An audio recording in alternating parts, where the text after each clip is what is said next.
तव कथामृतं तप्तजीवनं कविभिरीडितं कल्मषापहं श्रवणमंगलं श्रीमदाततं भुवि गृह्णन्ति ये भूरिदा जनाः।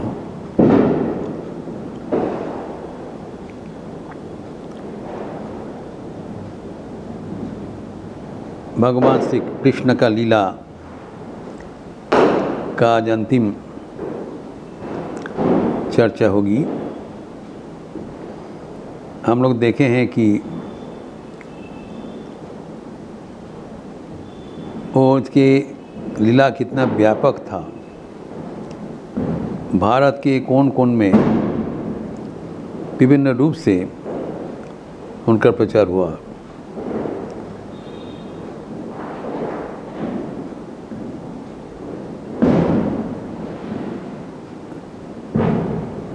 पश्चिम बंगाल तथा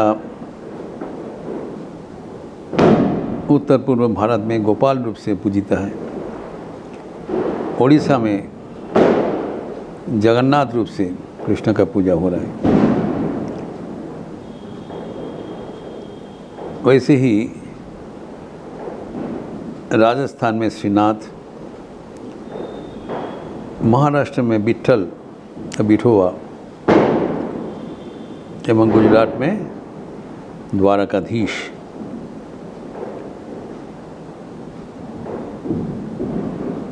तथा केरल में गुरुवायप्पन।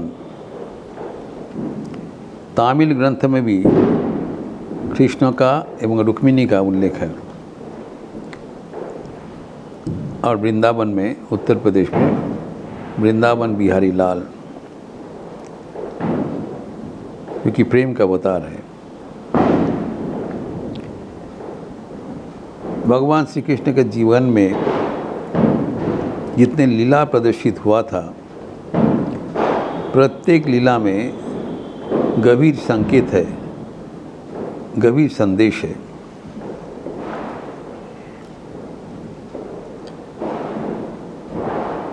एक उदाहरण स्वरूप हम देखते हैं, जब दामोदर लीला हुआ था, माँ यशोदा के साथ बचपन में श्री कृष्ण अनेक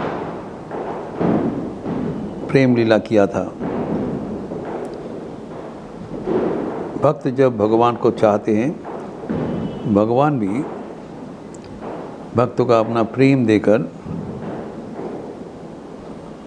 परितुष्ट कर देते हैं, परितृप्त कर देते हैं। लेकिन उसमें उनका जो लीला विलास है वो भी मधुरता को परिपूर्ण करते हैं। जैसे कि माँ यशोदा कर्मरत थे और छोटी सी बाल श्री कृष्ण उनका गोद में जाके बैठे हैं। उनका आनंद का सीमा नहीं रहा। इस बीच में दूसरे कमरे में उनका दूध गर्म हो रहा था और दूध का जल जाने का संभावना देखकर माँ यशोदा कृष्ण को गोद से उठाकर कर तन में गया। इसी बीच में श्री कृष्ण का कृत्रिम कोप की वजह से हाथ में एक छड़ी लेकर जितने मक्खन का पात्र था वो फोड़ डाला एवं वो बंदर को खिला रहे हैं। तीन लीला में है। माँ यशोदा के और आश्चर्य हो गए, तो फिर बच्चा को दंड देने का उपाय में उनको रस्सी लेके बांधना का, बंद के उदुखल था उसमें मोटर में बांध के रखने का प्रयास किया। लेकिन आश्चर्य होकर देखा ये रस्सी छोटा पड़ जा रहा है, 2 अंगुली छोटा पड़ जा रहा है। फिर भी और कुछ रस्सी लाया, उसको भी बांधा, फिर भी छोटा पड़ गया। तो घर में जितना रस्सी था सबको मिलाकर भी किसी उपाय से कृष्ण को बांधने का उनका रस्सी नहीं मिला। जब वो हैरान हो गए तब राधा का छोटी सी एक वस्त्रखंड देके जब बांधा तब श्री कृष्ण उनका पूरा मिल गया। दामोदर मतलब उसके उदर में वो रस्सी पटक के रख दिया उदखल में। फिर जब काजातर में गया सब वो बाल कृष्णा उनको खींचने लगा। खींचते हुए 2 पेड़ था, वो 2 पेड़ का बीच से वो निकल गया, लेकिन उदखल तो पेड़ में अटक गया और 2 पेड़ उनका जड़ के सहित वो ज़मीन में गिर गया। सब हाहाकार मच गया कि वो जख्म हो गया कोई, लेकिन सब आश्चर्य के देखा वहाँ से तो शरीर उत्पन्न हुआ, वो पेड़ के अंदर से निकला, एक नल कुबेर और एक मणिग्रीव। कुबेर का 2 पुत्र, उनका अशोभन आचरण के लिए महामुनि नारद उनको शाप दिया था, तो मर्तव्य में जाके वृक्ष बन के रहोगे, और जब भगवान धराधाम में अवतीर्ण होंगे तब उनकी कृपा से तुम्हारा शाप मुक्ति होगी। तो भगवान का जितना भी उनका आपात दृष्टि से जो अनर्थ दिखाई पड़ता है उसका पीछे वो उनका कल्याणकारी शक्ति प्रयोजित है। शाप मुक्ति के लिए उन्होंने किया। और जब हम भगवान को कुछ बंधन में जागतिक कुछ वस्तु से हम उनको आबद्ध करना चाहते हैं, हम सर्वदा व्यर्थ हो जाएंगे। भगवान को कभी हम कुछ जागतिक दृष्टि से परितुष्ट नहीं कर पाएंगे। कितना भी कुछ अर्पण करें वो छोटा पड़ जाएगा, यही लीला का तात्पर्य है। लेकिन जब उसमें हम हृदय का प्रेम अर्पण करेंगे तो भगवान अपने आप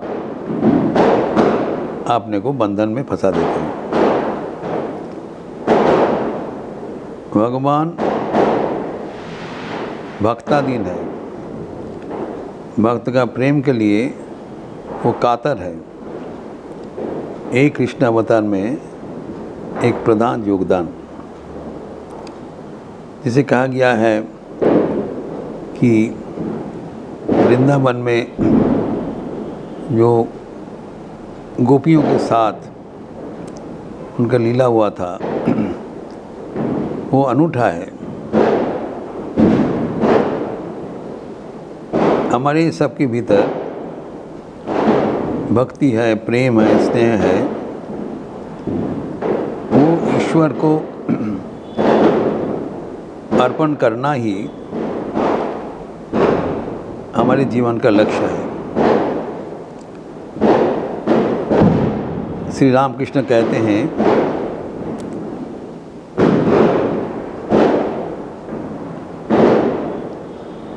ईश्वर को प्यार करना ही जीवन का लक्ष्य है। तो हमारे जीवन में हम जिसको प्यार समझता है वो सच्चा प्यार नहीं है, उसको आसक्ति कहलाता है। जिस संपर्क में हमारे कुछ प्रत्याशा रहता है, प्राप्ति की इच्छा रहता है, वो सच्चा प्रेम नहीं है। जहाँ पर हमें कुछ नहीं चाहिए होगी, संपूर्ण समर्पण करते हुए जीवन धन्य करना है, वही सच्चा प्रेम है, जो कि गोपीगण करके दिखाया। कृष्ण के लिए उनका जो प्यार था वो सच्चा प्रेम इसलिए कहा जाता है कि कृष्ण के से उनका कुछ प्रत्याशा नहीं था, वो सब कुछ दे के जीवन सार्थक करना चाहा, वही आदर्श प्रेम है। श्रीमान शारदा भी कहते हैं प्रेम अत्यंत गोपनीय वस्तु है। हृदय मंथन करके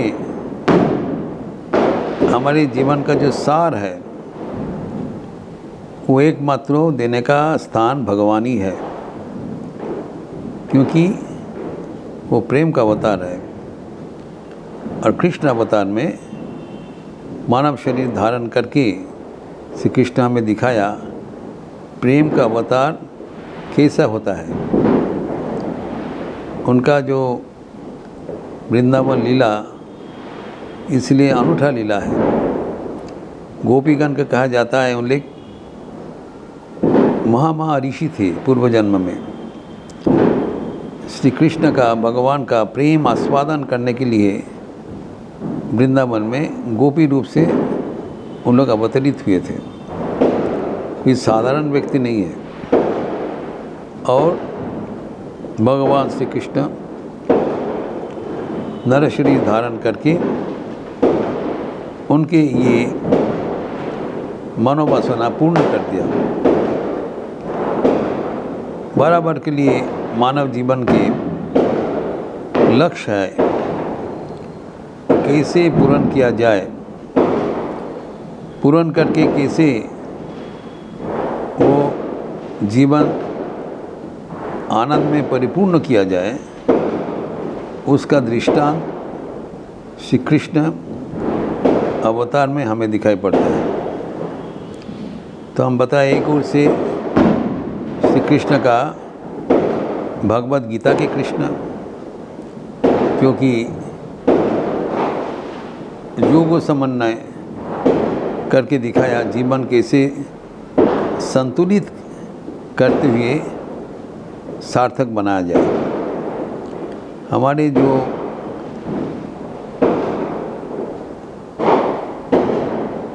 दिमाग है, बुद्धि है, कर्म शक्ति है, आवेग है, मन का शक्ति है, सबको एकत्रित करते हुए संतुलित करते हुए एक आदर्श जीवन कैसे जीना चाहिए उसका निर्देश संकेत भगवान श्री कृष्ण ने दिया। और दूसरा ओर से वृंदावन में जीवन को कैसे भगवत प्रेम में परिपूर्ण करते हुए आनंद से भरपूर रखा जाए, उसका भी शिक्षा दिया उनके वृंदावन लीला के माध्यम से। तो बराबर के लिए श्री कृष्ण इसे हमारे एक आदर्श अवतार है, जो कि युग युग से सब को उत्साहित करते हुए उनके प्रेरित करते हुए प्रेरणा का स्रोत है। और उनकी जी अपूर्व रूप में शोभा वो बराबर हमारे ध्यान के विषय है। इसलिए वो सबसे ज़्यादा जनप्रिय अवतार है एवं सदैव हमारे लिए एक प्रेरणा का स्रोत है।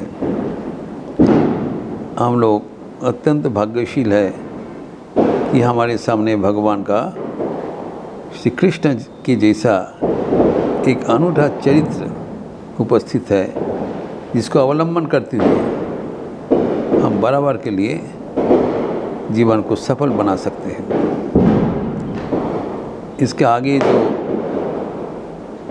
परवर्ती अवतार नवम अवतार बुद्ध अवतार का बात हुआ था, उसका चर्चा हम अगले दिन करेंगे। ओम शांति शांति शांति। हरि ओम तत्सत्। श्री राम कृष्णार्पणमस्तु।